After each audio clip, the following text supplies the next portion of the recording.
Hello there, I'm Lord Theranis, and welcome back to our journey through the legends and lore of the world of the Elder Scrolls. Today, following on from our discussion of the Daedric Divines, we're looking at their greater near-opposite counterparts, the Daedric Princes. So please, join me as we turn the pages of the Mysterium Xarxes and dive into Bethesda's grand creation.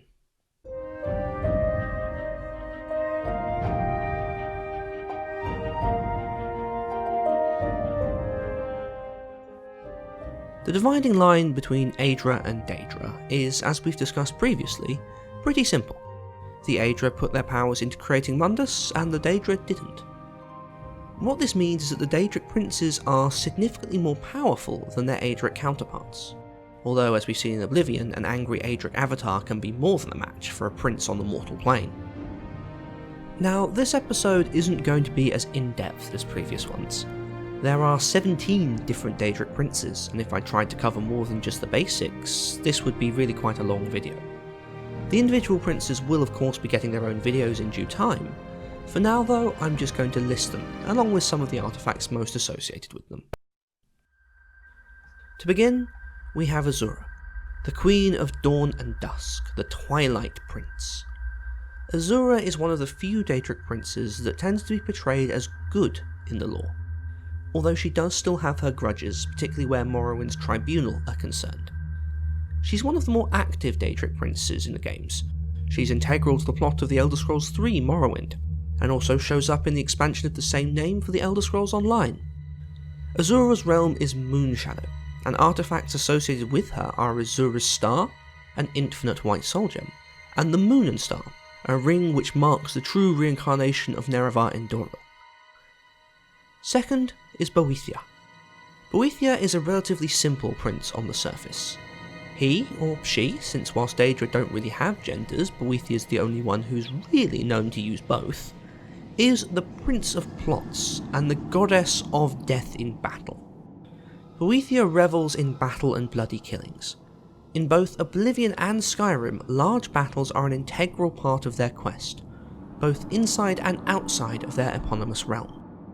Boethia has two artifacts associated with them, the Flaming Blade Golden Brand and the sinister suit of armour that is the Ebony Mail.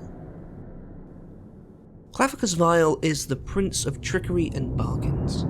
Like trickster deities throughout our history, Clavicus is fond of making deals with mortals that they'll soon come to regret. Choosing to make a deal with him or not is often integral to the in-game quests we perform.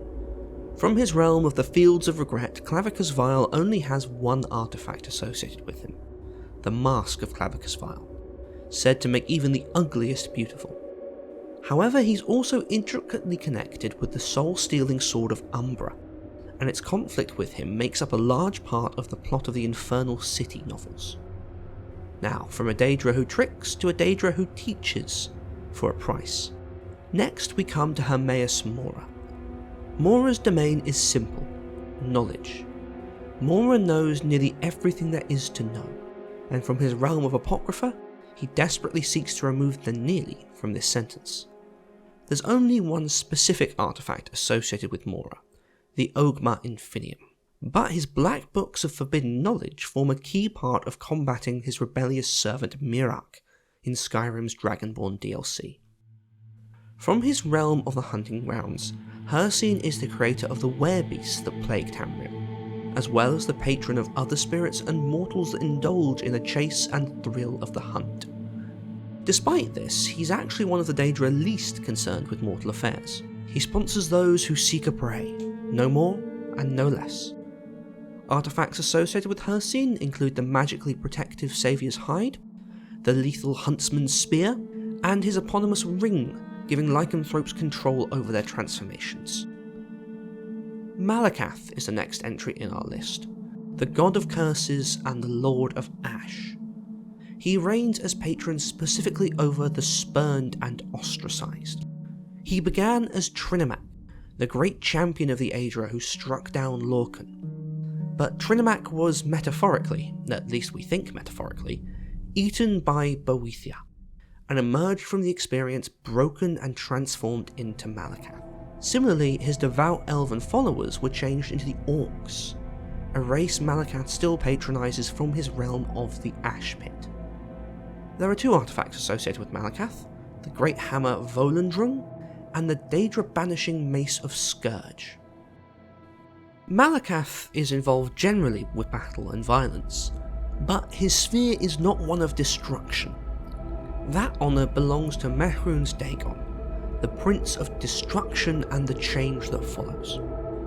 Dagon is presented in the most antagonistic light of all the princes, and he tends to back that up with his actions. We've foiled his plots to enter and conquer Tamriel twice now, first in the spin-off game Battlespire, and then in the main series Elder Scrolls IV Oblivion, where entering his Deadlands and closing his Oblivion gates is a major part of the main quest. Dagon has a number of different artefacts associated with him, but the most prominent are the deadly Daedric Crescent, the soul-sucking Mehrunes Razor, and the mythical Book of Forbidden Knowledge, and namesake of this series, the Mysterium Xarxes. Next up on our Daedric roster is Mephala, the Web Spinner. Mephala is a somewhat obscure Daedric prince who pulls the strings of plots and plans across Tamriel from her realm of the Spiral Skein. Mephala is directly worshipped by the Morag Tong, Morrowind's guild of sanctioned assassins. Elements of her worship are also still believed to exist in the wayward offspring of the Tong, the Dark Brotherhood. Mephala only has 1 artifact truly associated with her, the sinister Ebony Blade, which absorbs the essence of those it strikes to strengthen itself. Next comes Meridia, one of the other few Daedra that tends to be defined as good, or at least not entirely evil. Meridia is the Lady of Light. Unlike Malakath, she was not originally a Daedra. She was originally one of the Magna Gi, but she is said to have been cast out of Aetherius for consorting with an unknown force known only as Illicit Spectrum. Keeping her own plane of oblivion, the coloured rooms, from the light spilling through Magnus, Meridia is concerned with the energies of living beings, and the elimination of unliving ones. Appropriately, her primary artifact Dawnbreaker is a golden sword anathema to all undead. She's also, along with Mephala, at times associated with the Ring of Khajiit, a powerful artifact that allows the wearer to be fast as lightning and invisible as the air. Molag Bal, the Lord of Schemes and Prince of Domination, returns to the outwardly evil Daedra. In the perverted mirror of Tamriel that is Coldharbour, Baal creates schemes and plans to steal, harvest and corrupt the souls of mortals. Fittingly, his artifact, the Mace of Molag Bal, is one that traps the souls of those it's wielded against. He's also the father of undead in Tamriel. He created the eternal unliving vampires to spite Arkay. Molag Bal serves as the primary antagonist of the original main quest of the Elder Scrolls Online, where the soulless vestige seeks to thwart his efforts to literally pull Tamriel into Coldharbour. Nimira is yet again a Daedric prince presented in an evil manner. The Lady of Decay is the patron of all that is ugly and repulsive, from simple creepy crawly creatures all the way through to despotic cannibal cults that feast on flesh in her name. Her realm is the Scuttling Void, a realm we've not actually heard that much about. Nimira is one of the lesser represented Daedra. There's only 1 artifact associated with her, the Ring of Nimira. Its abilities change every time we see it, but it's always required depraved acts to obtain. Nocturnal is one of the most enigmatic of the Daedra, which is appropriate for the Mistress of Night and Darkness. The ruler of the Evergloam is the patron of all things stealthy and hidden, and she's inexorably entwined with theft and stealing, which makes her a primary deity of the Thieves Guilds in the games. Nocturnal has 3 artifacts associated with her: the invisibility-granting Bow of Shadows, the ultimate lockpick that is the Skeleton Key, and her very own grey cowl, plucked from her head by Emir Daranoth, who was subsequently cursed to become the first Grey Fox, his own identity erased. Periite is next on the list, and he's a Daedric prince with a somewhat bizarre sphere. It includes the completion of tasks and the maintenance of the natural order. Strangely though, he's also associated with pestilence and disease, adding up to a rather bizarre overall portfolio. Periite is considered to be one of the weakest of the Daedra, and his realm is quite literally the pits. He only has 1 artifact associated with him, the Dwarven Shield Spellbreaker, which reflects spells cast at it, back to your attacker. Sanguine is the patron of hedonism and revelry, the father of indulging your desires. That could just mean having a drink and a laugh, but hedonism, of course, goes much further. Sadism, violence, mutilation, murder. As long as we're having fun doing it, Sanguine's the man for you. Sanguine doesn't actually have a singular realm of Oblivion.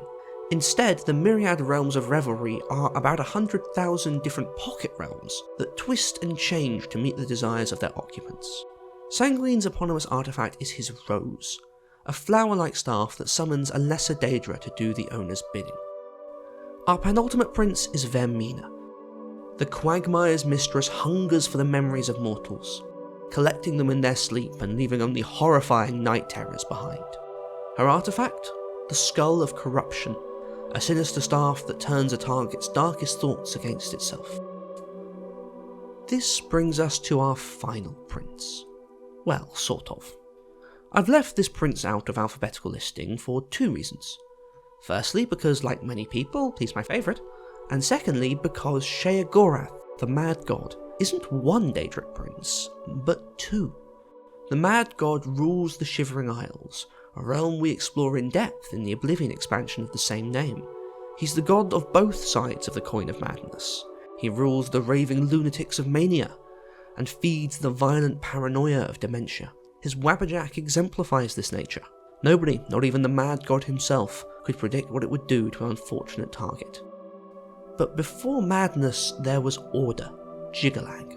The cold, grey Prince of Order was one of the few princes concerned with outward expansion. His realm of knowledge and strict control was so vast and so great that it became a threat to the other princes. So they cursed him, subsuming his strict, rigid order with the unpredictable insanity of madness. Jiggalag himself was transformed into Sheogorath, and he was allowed to resume his true form only at the end of each era, where his grey march would sweep over the Shivering Isles, destroying all that Sheogorath had built, only for the Mad God to once again take control. A broken prince with a broken realm.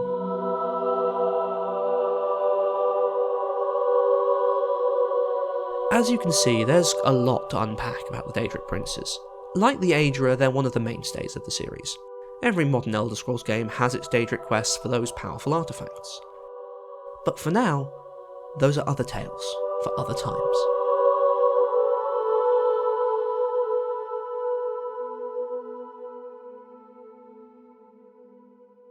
And that is the end of this episode.